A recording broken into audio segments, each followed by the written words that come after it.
have been a handful of TV spots for The Rise of Skywalker. All As you would expect, yeah. Yeah, they all have different themes, and there's an international trailer as well. Instead of doing a video on every one of them, which most of them are footage that we've already seen with like 1 or 2 new shots in them, I figure I'm going to run through some of the stuff that we see in all of them. And when I edit this video, I'll put them on screen as well. And we'll talk a little bit about them. All right. TV spot roundup. Let's go. Yeah. So you get a new look at Vader's helmet in that white room. Now, up until this point, there was some conjecture about whether or not it was Vader's helmet. It was some kind of black thing. You know, it looked like Vader's helmet. We now know for sure from a different angle, it absolutely is Vader's old, like, burnt-up helmet. Okay, cool. There's this gorgeous shot of Kylo and Rey on Kijimi. They both have their lightsabers out. And it's like, one of the sources that I was reading up on this mentioned, like, how many times are they going to fight? Because we've seen them with their lightsabers out against each other a lot, like in several different locations. So like there's the shot in what we presume is the throne room. There's this on the Death Star. There's the shot of them on the wreckage in the water. There's the shot with them in the big white hallway. Is there another one I'm forgetting? Well, there's this one on Kijimi, and them in that hangar, which is one of the ones that are on the list here. Yeah. You get a really neat shot of Kylo wearing his repaired mask. He's in that white room with Rey, and it really does look like it's some kind of gesture. He makes some kind of gesture. I'm not sure what it means, but it's when he wears the helmet and when he doesn't wear the helmet has to be some kind of thing in this movie, right? It would signify something in my mind. Yeah, like some kind of turn of allegiance or something, or like I don't know, you know. Yeah. If for any other reason than him being like, I'm tired of people telling me not to wear this fucking thing. I'm gonna wear it forever now. It's now a part of my face. I'm always gonna be a child in a mosque. Yeah. I've had this fucker surgically like integrated into my skin. It's never coming off. Fuck Snoke. I'm the Supreme Leader. There's a really neat shot of, it looks like Rey is standing in front of that magnetic airlock. You know how they have these like they're like the blue screens that keep the oxygen in. Yep. And right behind her is Kylo and some stormtroopers, and she jumps right off into the Falcon, which like pulls up alongside of it. That's the scene in the hangar? Yeah. Right? Yeah. And the exhaust from the Falcon blows all the stormtroopers back and everything, which looks pretty neat. We've seen a couple of shots of the Knights of Ren in these TV spots, which are kind of cool because the Knights of Ren have been a heavily speculated fan favorite ever since JJ's Force Awakens. They've been a big old Chekhov's gun, haven't they? Yeah, and it's like there's so much potential for them too to be really cool characters and stuff, and like we're dying to know their backstory. I know we're getting a comic book, and the cover art on it confirms that the Knights of Ren were around before Kylo Ren, which is very interesting as well. So it would be nice if we got a little bit of information about them. At the very least, if we get some cool fucking fight scenes. Hopefully they don't get Captain Phasma'd. Yeah. Well, she might not be dead. I'm just saying. I think she's dead. I'll believe it when I see it. Or I guess I'll believe it when I don't see it. So first Boba Fett, now Phasma. You never think anyone is dead. Yeah. It's Star Wars has made us think this though. They're like, you thought he was dead. He's not dead. Daniel? He just has robot legs now. The correct response was no one's ever really gone. Oh, you're right. I missed that one. Anyway, moving on. Yeah, anyway. There's a neat shot of Finn and Janna fighting some Sith troopers, which are a whole other huge question mark in this. Like, why are there Sith troopers? Why are they called Sith troopers when they're so careful? Because Palpatine. Well, why would they be wearing First Order style armor, though? Because, I mean, it's just it's First Order looking armor with, like, all the proportions and the angles are similar. They're just red. You know, when they're super careful about making sure that people know before that Kylo and Snoke weren't Sith. Like, they were really into that. All of a sudden, we have troopers who are now firmly Sith troopers. There's a chase scene on... Oh, yeah, there's that chase scene on Pisana where the gang is being chased by these stormtroopers who are on these, like, ground, like... I don't know what to call them. They're like... They kind of look like the Bat Pod from Dark Knight Rises, honestly. Probably speeders of some kind. Yeah. Oh, they're not speeders, though, because they're right on the ground. Yeah, it's whatever they are. They're cool. I like them. And they apparently each ride 2 troopers, and they do this maneuver where the back end flips up and launches the back stormtrooper into the air, and then he's got a jetpack. And there's this really endearing like thing where like one of them's like they have jet, or they can fly now. And they're like, they can fly now. And then Poe's like, they can fly now. It's a really neat thing. And you know what really sucks about this is I've seen, because, people want to bitch about stuff. And it doesn't matter. They can make the most perfect Star Wars movie. And I suspect the same people would still bitch about it.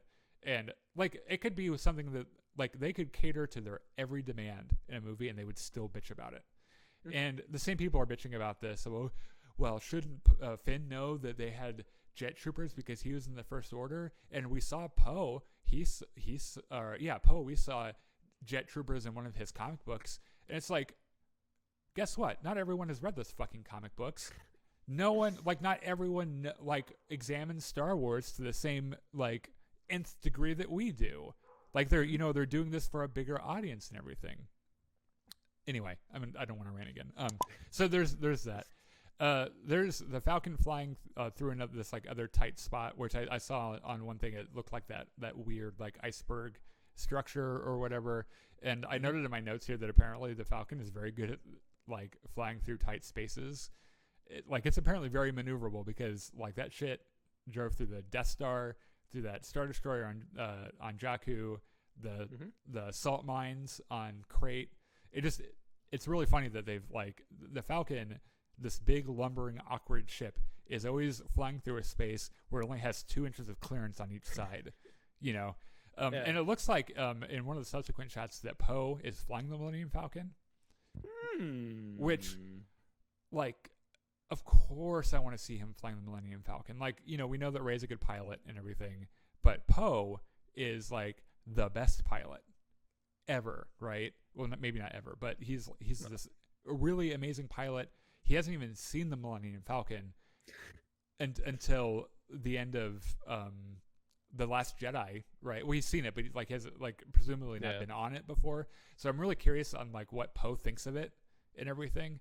I wonder how much of the Falcon's ability to squeeze into tight spaces is the ship itself, and how much is just the quality of the people flying it. True, because it's had really good pilots through the years. Yeah, that's fair. There's a shot of an X-wing being shot down during this battle that presumably happens toward the end of the film, and it elicits a scream from Poe Dameron, it's a very distraught sounding scream. So that could just be a trick of editing, where it was just a rando X-wing, but in the film it's someone important or something, in some other ship. I don't know. Yeah, who knows? One of the more surprising ones, and I'm going to take this this little point here to say something as well. One of the more surprising things from the TV spot is Rey apparently on Octo with apparently Kylo's burning TIE silencer. And she looks upset. She's got her hood up. And I just want to take this chance to say something. Because we've gotten some comments, mostly from the same person, that I promptly delete because you annoy me. Not because I'm afraid of your ideas, but because you fucking annoy me. Wondering it's the dark side speaking, Daniel. Yeah. Wondering when we're going to apologize for attacking the Jedi Paxis leaks, and when we're ready to say that we are wrong. And let me tell you, I'll admit where I'm wrong when I'm fucking ready to admit I'm wrong. I'm certainly not going to do it before I see the goddamn movie. And also, that doesn't necessarily mean the leaks are correct. I swear to God, this is how people get sucked in to conmen and religion, that they just believe everything.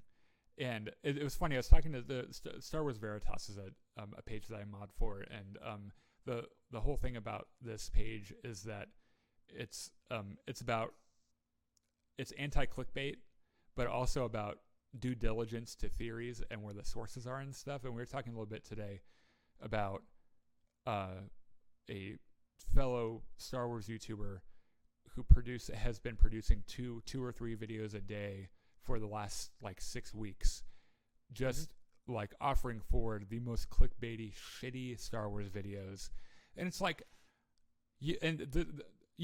the guy that always comments, you tell me how I'm supposed to take those fucking leaks seriously when you have people like fucking Mike Zero making 2 or 3 videos a day. They're just the most excrement-like videos talking about the dumbest shit.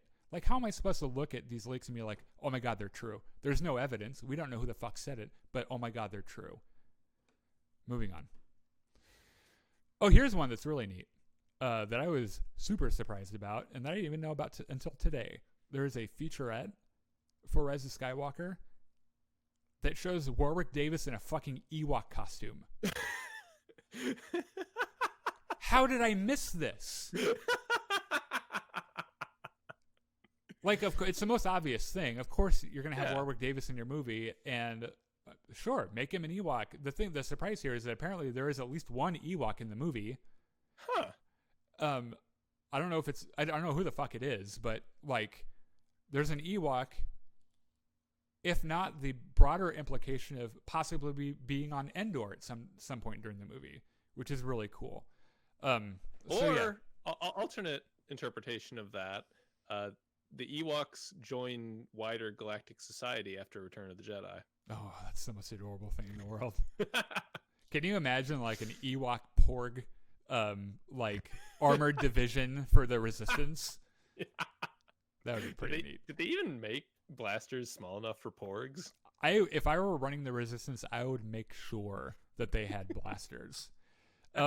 Another shot with Carrie Fisher, of course, is General Leia holding the repaired. I'm calling it the Skywalker lightsaber because right now there's some contention about whose it actually is. Is it Anakin's or is it Luke's? Or is it Rey's now? We're just going to call it the Skywalker lightsaber. It's been repaired. I saw something that suggested that maybe Leia was the one that repaired it. She's holding it, you know. So that's kind of neat. I already talked about Poe flying the Falcon. Oh, there's this really neat sequence that I'm going to have to make sure to hold my hat on my head to not freak out here again. But it's funny. And that's so that you just got to admit that it's funny, guys. Like, stop being shitheads about it. It's funny. Rey walks up to a couple of stormtroopers, mind tricks them. It works. And then Poe looks at Finn and is like, wait, does she ever do that to us? And it's funny. Look, if you want to talk about the shit in Last Jedi that isn't funny, let's talk about it. The first thing with Poe making your mama jokes to General Hux, that shit wasn't very funny for me. Okay. This was fucking funny, and it's okay to laugh at it. It also brings up some wider, like, existential concerns. Like, because if you knew a Jedi and you were friends with someone who could mind trick people, how would you know you were never being mind tricked? Well, you would have the assurance, I guess, in the fact that they're Jedi, because they wouldn't just do that, right? They wouldn't do it for fun, or they wouldn't do it from malice. Okay, strip away the strict moral code and pretend it's just someone who can use the Force. I probably wouldn't want to be friends with them. like I know it sounds like I'm joking at first, but like, that's a lot of power for one person to have. I don't know if I would be comfortable being around someone like that unless I knew that they were bound by some kind of code that kept them from using it for their own, selfish desires or whatever. Okay, fair enough. Yeah. God, I wish the Force was real. God damn it. Why is this the world we live in? Like, this universe is the one that I live in. And somewhere, I mean, existence is limitless. It's infinite. Somewhere there is a mirror universe where the Force exists. And I'm butthurt every fucking day that I'm not in the one with lightsabers in the Force. Like, God, that's so stupid. Anyway, so one of the last thing on my list here for the TV spot things was there's a really cool shot of another shot of Sith troopers. So you remember in the beginning of The Force Awakens, where like it's like right at the beginning they have those troop transports flying in to attack the Jakku village. Mm-hmm. They're standing on those, like they're in that style of dropship. And it made me kind of wonder. So if this is from like a later sequence in the movie, where are all the regular stormtroopers? That is a good question. Because maybe at some point Kylo Ren just decides that, hey, I need to be like Darth Vader, and he was a Sith, so I'm a Sith now, and my stormtroopers, you're not stormtroopers anymore, you're Sith troopers. So he just made new armor for everyone? Yeah, sure. Or did he like kill a bunch of them and then only kept the best ones? And gave them. So that's theory number one. Theory number two is that, like, you know that shot of like the nebula with like tons of Star Destroyers just sitting out there? Yep. So maybe that's like, so just laying this out there, say Palpatine was like in his concern for whatever dark presence was out beyond the unknown regions, he built up this giant stockpile of like ships and weapons and stuff. And he also sent some people out there to man his stockpile and like keep this armory going and like train soldiers to operate everything. And those are the Sith troopers that are out there. And at some point, Kylo Ren just goes out there and says, "Hey, you're all my Sith troopers now. Congratulations. You belong to me." But that's impossible because they're not wearing old style. They're wearing First Order styled armor, though. I'm gonna send you a picture of one because they're not old school stormtroopers. Yeah. Okay. Like, so I don't know what that seems like. It would make sense to me that if Palpatine plays some kind of role and he, if the intention was always to have this like greater plan that went farther than Endor, and the fight of Vader versus Luke and everything, that he would have some kind of army or something. But it just, like, stylistically, it doesn't match up for me. Like, they just don't look the same. Like, you would think that if he, like, tucked tail and ran, that the resources he had would be the ones that he had when he left. Or when he, like, died or whatever. Yeah, maybe. Yeah, it's hard to tell. We'll find out in 2 weeks or whatever. Yeah. Oh, yeah, and that's the other thing is we don't have that much longer to wait for it. And, we were talking about this the last show. There's a very, like, distinct feeling that I get when I'm about to see a Star Wars movie that is unlike anything else in the world. Like when I was a kid, that like the night before Christmas when you're a kid and you're like super excited. It's like that, but more. Like it really is like this really cool feeling about like, oh, I can't wait to see it. And it makes me think. So we were also talking a little bit. It was weeks ago. It was a while ago. And I made a comment that I really regret making, where I said, if these particular leaks are true, that I'll like walk away from Star Wars or I'll be done with Star Wars.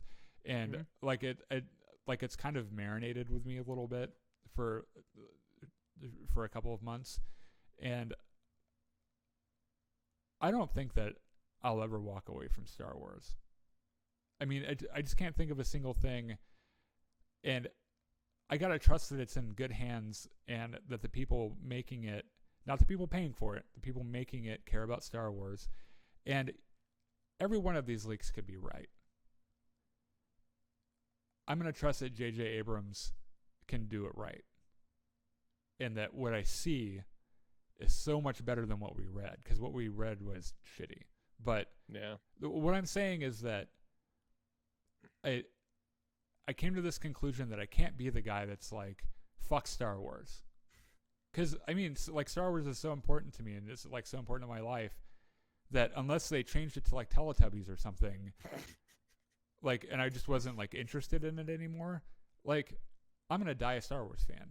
And that's just how it is. So, there's a last thought, another, thing about those leaks.